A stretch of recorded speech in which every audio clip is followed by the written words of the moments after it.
All right, here we are. Got Jeff Cowley with us, the leadership of the Southeast Wyoming chapter chair. And Jeff, again, congratulations. Thanks. Sixth event. And, one more year down. Man, almost. This looks great. We're getting there. Yeah. A lot of effort went into this. It takes a long time, but it always falls together in the end. We got a good group of people that put in the hours and all the effort that it takes to put on a banquet for 400 people. And in the middle of November every year, we make it happen. So it's just one of those things that it's a lot of hard work, but at the end of the night, it's worth it. Yeah, absolutely. We were just talking a few minutes ago about the program and the list of all the projects that have been funded. $155,000 on the ground in 6 years. Congratulations. Yeah. For 5 or 6 people. We do have a lot more people here that are helping tonight, but the core 5 or 6 people, $150,000.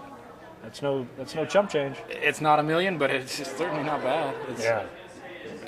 One thing also we were talking about, you talk about the core group, those 5 or 6 people, and it's like any chapter, I guess, 90% of the work is done by 10% of the folk, and that just kind of seems to be the norm. But we were talking about the live auction lineup and how many handmade and craftsman type things. That doesn't happen the week before the event.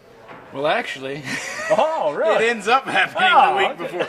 Some of these are still drying as we speak. You're getting the fumes. The polyurethane. I can smell it now that you mentioned it. I thought that was Little America's catering. Yeah, but I actually ended up selling some of the deer antlers I've found, some whitetails, because I don't use them on anything, so that I could afford to buy the chainsaw, so that I could work this week to put that bed together. Oh, nice. Well, you've got some nice stuff in there. The bed, the bench, just your variety. Joey was saying 39 items in the live auction, and they're unique items. That's what we kind of strive for, because everybody nowadays sits there on their phone, and that's worth $300. I ain't spending a dime over 300. A lot of, like you said, a lot of the stuff in the live auction, they cannot Google that antler bed or that log bench.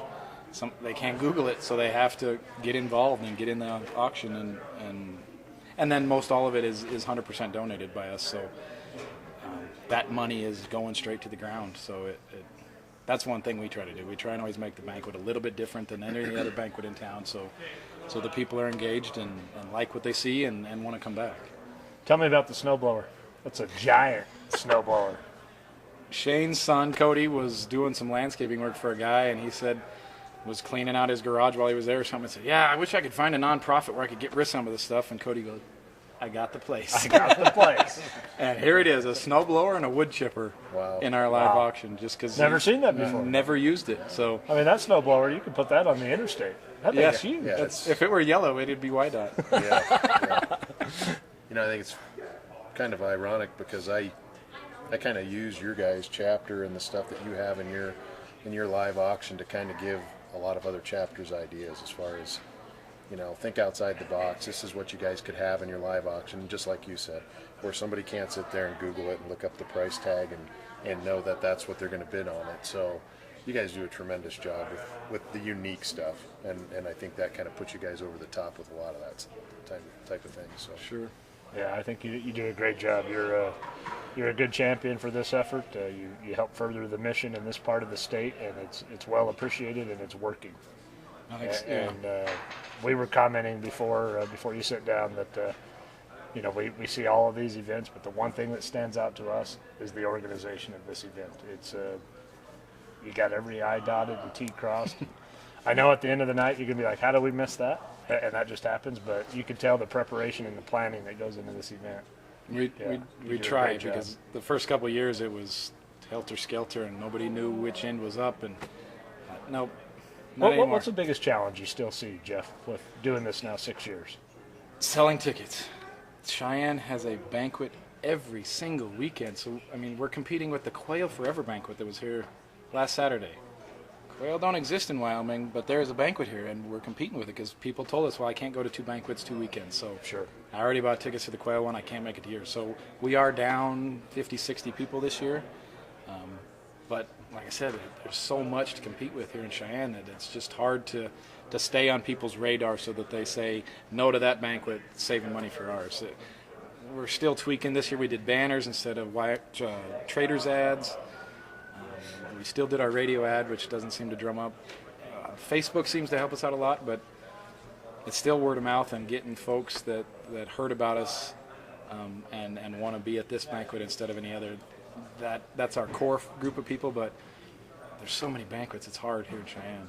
Yeah, well, I mean, you're in the capital city, and a lot of things go on, but this is no slouch effort here. This is a great event. This is a lot of people coming out to support what you're doing, and I think more importantly, we hear it, and I'm sure you're hearing it as well. In fact, someone was mentioning it earlier today. The support comes because they're seeing the action.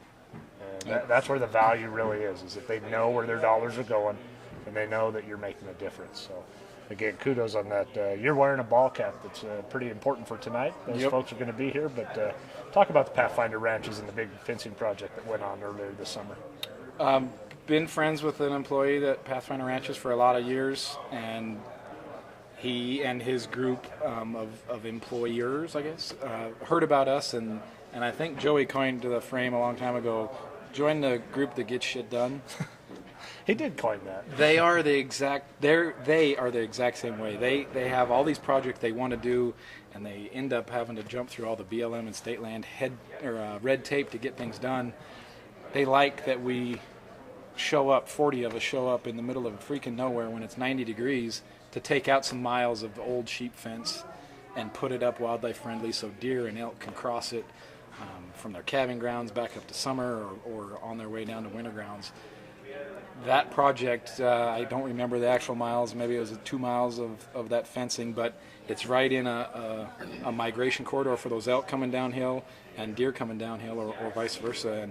And he's been up there, Matt Hubler's been up there and looked at it this year, and there's only one top wire knocked off next to one of those migration gates we put in. And last year, the entire stretch was torn down because they just couldn't get through, so they just bulldozed their way through. So it's already helping this year. I mean, we did it this summer, and it's helping this fall. So those are the best types of projects where you can monitor something that's tangible and it's working now, like right away. All it of has that, an impact. All of that blood, sweat, and tears in the middle of Snake Central.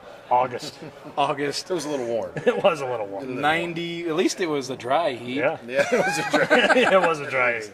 But yeah, I mean, we got scratched and bloody and sweated, but at the end of the day, we walked away, and deer and other critters can move in and out of that pasture easier, and the fawns can follow mama up the hill without getting tangled in a fence. And what a great partnership. Exactly, and we worked with them too on the next generation of Pathfinders, which was we bought a bunch of prizes to award to kids that hunt on their land, take some pictures, and write a story about it.